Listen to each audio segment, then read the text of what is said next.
Muhasabah. Angan-angan memenjara diri dan merapuhkan iman. Saudaraku, Allah Azza wa Jalla berfirman, pahala dari Allah itu bukanlah angan-anganmu dan bukan pula angan-angan ahli kitab. Barang siapa mengerjakan kejahatan, niscaya akan dibalas sesuai dengan kejahatan itu, dan dia tidak akan mendapatkan pelindung dan penolong selain Allah.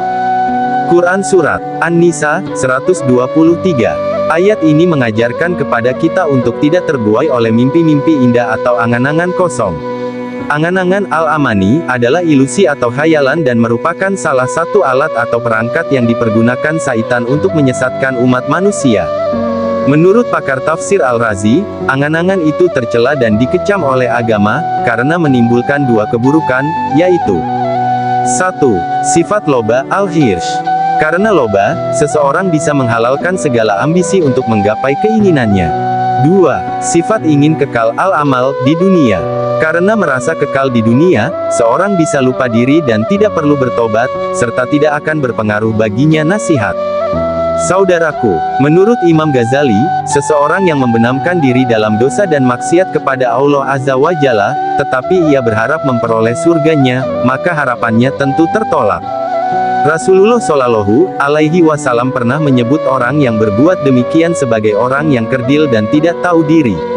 Kata beliau, orang kerdil lagi tidak tahu diri adalah orang yang mengikuti dorongan hawa nafsunya, tetapi ia mengharap surga dari Allah. Jadi, kita harus dapat memilih dan memilah mana angan-angan dan mana harapan. Kata harapan, optimis dan angan-angan adalah kata yang seringkali kita dengar dalam kehidupan sehari-hari. Namun ketiga kata ini memiliki perbedaan arti yang cukup signifikan.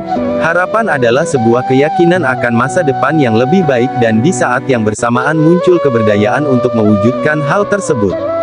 Jika dilihat dari pengertian harapan di atas, ada dua unsur yang sangat penting yaitu bagaimana kita melihat masa depan dan bagaimana kita merasa berdaya. Inilah yang membedakan antara harapan, optimis dan angan-angan dilihat dari kedua unsur di atas.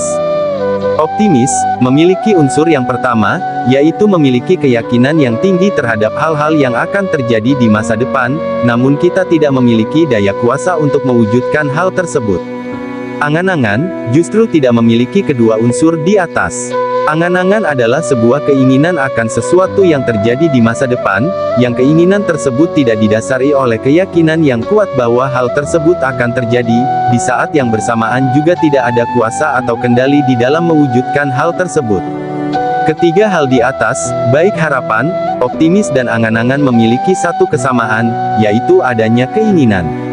Perbedaannya terletak pada keyakinan bahwa keyakinan itu bisa diwujudkan atau tidak, dan keyakinan bahwa saya bisa mewujudkannya atau tidak. Perbedaan kedua, harapan akan memberikan energi bagi seseorang untuk bertindak lebih baik dibandingkan dengan optimis dan angan-angan. Di dalam harapan muncul sebuah rencana, muncul gambaran akan hal-hal yang sebaiknya dilalui, bahkan muncul hambatan-hambatan yang perlu diselesaikan. Gambaran tersebut begitu jelas sehingga seseorang tahu persis langkah-langkah yang akan dilakukannya untuk segera mewujudkan harapan tersebut. Saudaraku, sesungguhnya angan-angan dapat merapuhkan iman. Kebanyakan manusia berpikir ingin hidup senang-senang dahulu, kemudian suatu saat bertaubat dan memperbanyak ibadah.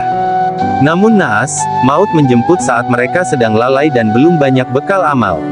Allah Azza wa Jalla membenci kaum yang panjang angannya namun lupa beramal untuk akhiratnya. Manusia semakin dekat dengan ajalnya malah semakin panjang cita dan angan-angannya.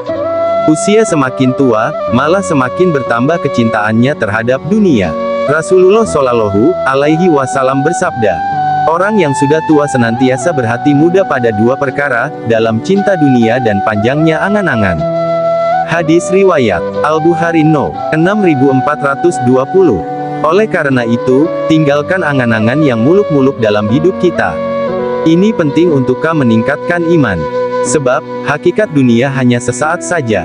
Banyak berangan-angan hanyalah memenjara diri dan memupuk perasaan hubut dunia.